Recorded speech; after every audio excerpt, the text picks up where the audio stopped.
Alors, bonjour tout le monde! Bonjour, bonjour! Vous avez passé une belle semaine, j'espère.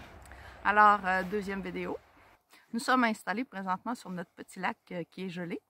Alors, on va vous mettre aussi quelques scènes de nos talents de patinage qui sont malheureusement à développer. On ne me recrutera pas dans la Ligue nationale, je vous garantis ça. Pour cette chronique, on s'est basé sur une histoire que mon mari a entendue et qu'il m'a souvent répétée dans les moments où la vie me jouait des tours. Alors, je vous laisse avec Dani qui va vous raconter un petit peu l'histoire qui est la base de notre vidéo d'aujourd'hui. Alors, aujourd'hui, le titre s'intitule « Chanceux, pas chanceux ». C'est l'histoire d'un fermier qui était très, très pauvre.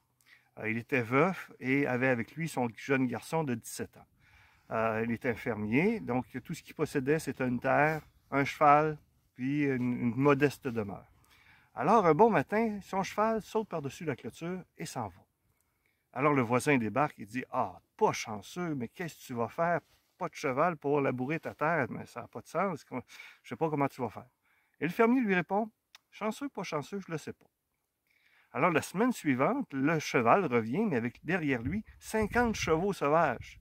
Ah, le voisin débarque et dit « Hey, mais t'es bien chanceux. Comment tu fais pour être chanceux comme ça? » Ben, le fermier lui répond, il dit « Chanceux, pas chanceux, je ne le sais pas. » Alors, le lendemain, son garçon est en train de dresser un des chevaux sauvages et il tombe et se casse une jambe. En plein dans la période des foins, le pire moment de l'année. Ah, là, le voisin débarque et dit « Ah, pas chanceux, mais qu'est-ce que tu vas faire? Là, nous autres, on est tous occupés, on ne pourra pas venir t'aider. Tu n'es vraiment pas chanceux, je ne sais pas comment tu vas faire pour t'en sortir. » La semaine suivante, parce que le pays est en guerre, l'armée vient pour recruter les jeunes pour les amener au front à la guerre. Mais comme le garçon du fermier a la jambe dans le plâtre, bien évidemment, il n'est pas recruté. Fait que là, le voisin débarque, dit hey, « T'es bien chanceux, toi. Hey, tous nos enfants, nous autres, vont à la guerre, mais pas toi. Je ne sais pas comment tu fais pour être chanceux comme ça. » Alors, dans la vie, ben c'est ça. Chanceux, pas chanceux, on ne le sait pas.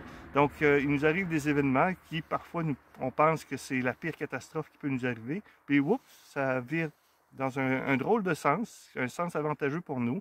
Puis, d'autres moments, on pense qu'on est super chanceux, puis ça vire un peu à la catastrophe. Donc, l'idée, c'est justement chanceux et pas chanceux. Alors, pourquoi qu'on vous parle de cette histoire-là? On veut la comparer un peu à ce que nous vivons. Il y a plusieurs années, dans notre panoplie de rêves, j'avais demandé à mon mari s'il était possible pour lui d'arrêter 3 mois de travailler pour partir en voyage, faire un très, très long voyage. Bien, pas chanceux, mes emplois ne me permettaient pas. C'était pas possible. Alors, on a laissé ça dans l'air et soudainement, nous avons vu une offre passer par l'employeur à Dani. Donc, on va vous présenter d'ailleurs, c'est le projet Rêve justement qu'on voulait vous présenter, donc qui nous permet de partir justement 3 mois. Wow! Chanceux! Alors, on s'est dit, monétairement, ça va être compliqué, il va falloir mettre de l'argent de côté. Puis présentement, on soutient beaucoup, on a des charges financières quand même assez élevées. Donc, on s'est dit, est-ce qu'on prend le projet ou on ne prend pas le projet? Donc, pas chanceux à ce moment-ci, sauf que... Chanceux, mon employeur me paye à 75% de mon salaire pour réaliser mon rêve. Wow! Aujourd'hui, je pense que ce qui est le plus important dans les entreprises, c'est le bonheur au travail. Les gens n'accepteront pas de se lever le matin et d'aller travailler à un endroit où ils n'ont pas de fun. Nous, c'est de créer un environnement pour faire en sorte que l'employé qui se lève de travailler chez nous le matin est de bonne humeur, par nos signes de reconnaissance, puis par des projets comme Objectif Rêve. C'est quoi Objectif Rêve? Objectif Rêve, c'est qu'on donne la chance à nos employés, une fois par 5 ans, de prendre 3 mois de vacances. Au lieu de prendre 3 mois, tu y greffes 2 mois supplémentaires. Donc, tu as 3 mois de vacances et ça te permet de faire un rêve. Un rêve, je sors au bureau, cette année, j'ai 12 personnes qui ont pris le projet Objectif Rêve. Faire le tour du monde en bateau, traverser le Canada en vélo. C'est quoi la contribution de Mérite à cet objectif Rêve? Nous, on va donner à nos employés tous les 5 ans l'opportunité de partir 3 mois. C'est unique. Et ils partent, et en plus, on les paye. C'est-à-dire qu'on prend leur mois de vacances et les 2 mois supplémentaires, on va payer 75% de leur salaire. C'est à peu près pas de coût pour l'employé et il peut partir 3 mois. Maintenant, il y a des règles, il faut qu'il y ait un vrai projet. On ne donnera pas 3 mois de vacances pour lesquels ils sortent de pause. C'est pas l'objectif. Il faut qu'on ait un projet intéressant. Et il y a tout le monde qui va aller apprendre l'anglais, il y en a qui vont aller monter des sommets, il y a toutes sortes de projets très, très intéressants. C'est pas une idée malette. c'est un de mes bons amis, François Ducharme, qui m'a parlé de ça. Il avait mis ça en place dans son entreprise. C'est nouveau pour lui aussi. J'ai trouvé l'idée fantastique, donc je lui ai demandé d'emprunter ses droits d'auteur et de pouvoir le mettre en place dans notre organisation. Pour un jeune, j'ai des jeunes qui ont ça, qui ont encore 25-26 ans. Donc, ils peuvent faire ça 4-5 fois dans leur carrière. C'est vraiment intéressant. J'aurais aimé ça pour ça quand j'étais jeune.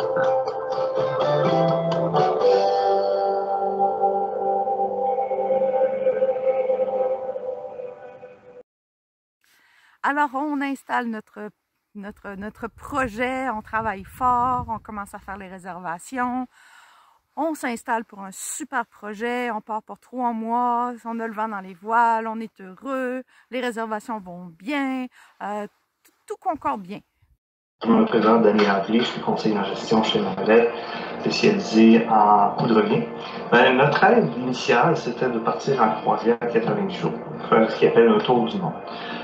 Puis après avoir analysé tout ça, on a vu que, dans le fond, faire un tour du monde, on passait inévitablement soit par l'Asie, soit par l'Afrique, ça nous plaisait peut-être un peu moins. Donc, on a regardé plutôt la possibilité de faire plusieurs croisières collées, une après l'autre. Puis là, le scénario qu'on a vu là, mais qui peut être modifiable un peu, c'est un scénario où on partirait de Vancouver. On ferait le tour des îles d'Hawaï. Ensuite de ça, on s'en irait vers les îles Fidji, la Nouvelle-Calédonie. On s'en irait jusqu'à Sydney en Australie et on fait le tour de la Nouvelle-Zélande, qui est à peu près 45 jours de croisière. Et puis après ça, on fait un vol Auckland-Barcelone. Et de Barcelone, là, on ferait la Méditerranée de l'Ouest avec la mer Adriatique. Après ça, on revient à Barcelone, on reste un peu en Espagne. Et ensuite de ça, on fait la croisière du transatlantique pour traverser jusqu'à Port Lauderdale ou Miami. Et de là, on revient à Québec.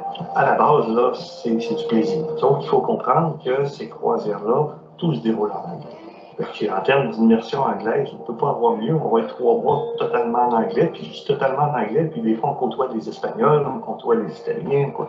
Fait que forcément, on développe le côté linguistique. Parce que ça nous permet de faire un virage en tant que vie de couple aussi, virage en tant que carrière professionnelle, en tant que potentiel, puis de bagage qu'on veut diffuser aux gens. Fait qu'on en profite pour faire une étude sociale, une étude technologique, une étude justement du mode de vie des gens. Donc, ça nous permet de comprendre ce qui se passe sur le marché de l'emploi, comment il fonctionne d'abord. Mon mari a longtemps cherché un employeur qui le comprenait. Comprenait son besoin de créativité, son besoin d'innover, son besoin de pousser plus loin par lui-même. Puis Mallette a compris ce besoin-là chez Daniel. C'est toute la reconnaissance que je vais avoir envers mon employeur. Je n'aurais jamais cru avoir cette possibilité-là. Moi, c'est la première fois que j'entends parler d'un projet comme ça. Pour moi, c'est extraordinaire ce qu'on va pouvoir vivre.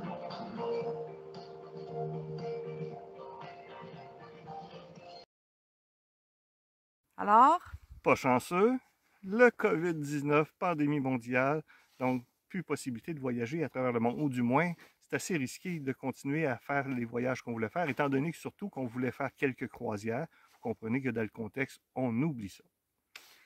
Alors, on se dit, bon, OK, on reporte tout dans 2 ans quand la pandémie sera terminée et on reprendra le projet intégralement. Sauf que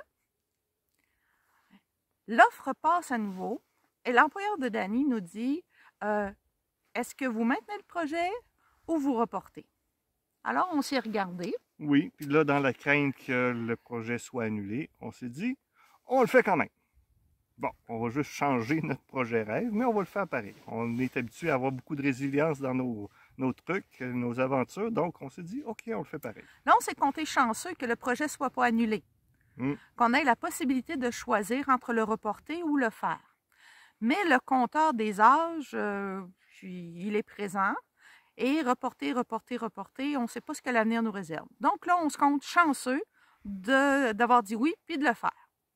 Alors, on change notre projet. On décide de faire le nord du Québec, le Labrador et le Terre-Neuve au complet. Et en passant par les Maritimes. Donc, super chanceux, ça fonctionne. On dit go, on fait ça comme ça.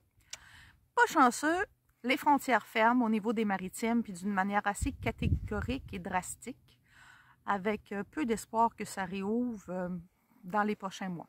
C'est la partie du Canada qui ont été le plus confinée, plus restrictif, effectivement. À travers tout le Canada. Alors, on se dit, bon, pas chanceux pour le maritime, mais pourquoi pas être plus aventureux et... aller au Yukon, mais pourquoi pas.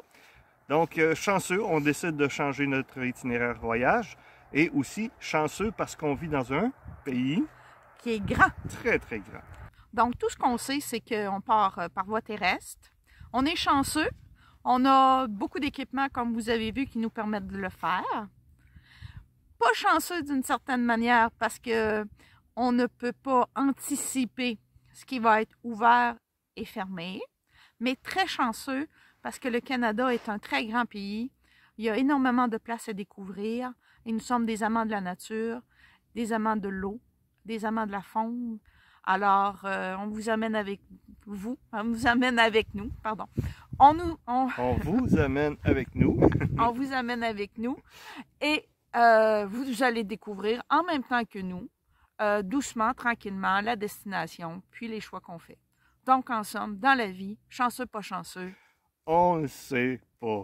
Il faut s'ajuster, c'est exactement ça. Fait que dans les prochaines vidéos, vous allez voir notre itinéraire, en fait, celui qu'on a initialement préparé, parce que vous comprenez qu'on prépare des trucs, mais qu'à la dernière minute, ça se peut que ça change. Okay? Et puis, ça fait partie du jeu. On vit avec, c'est correct. Fait qu'on a imaginé différents scénarios et on se dit, bon, dans le pire des cas, supposons que l'Ouest canadien serait fermé, ben, on visitera le Québec de fond en comble. On a 3 mois, donc c'est l'avantage que j'ai avec mon employeur. C'est vraiment ça qui est extraordinaire.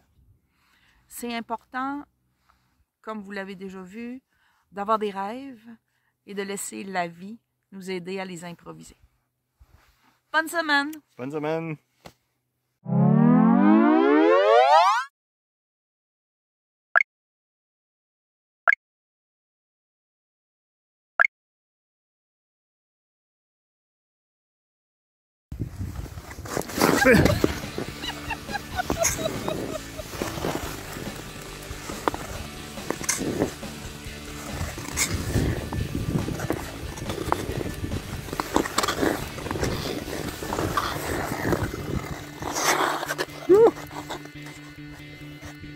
J'avais un jouet qui est...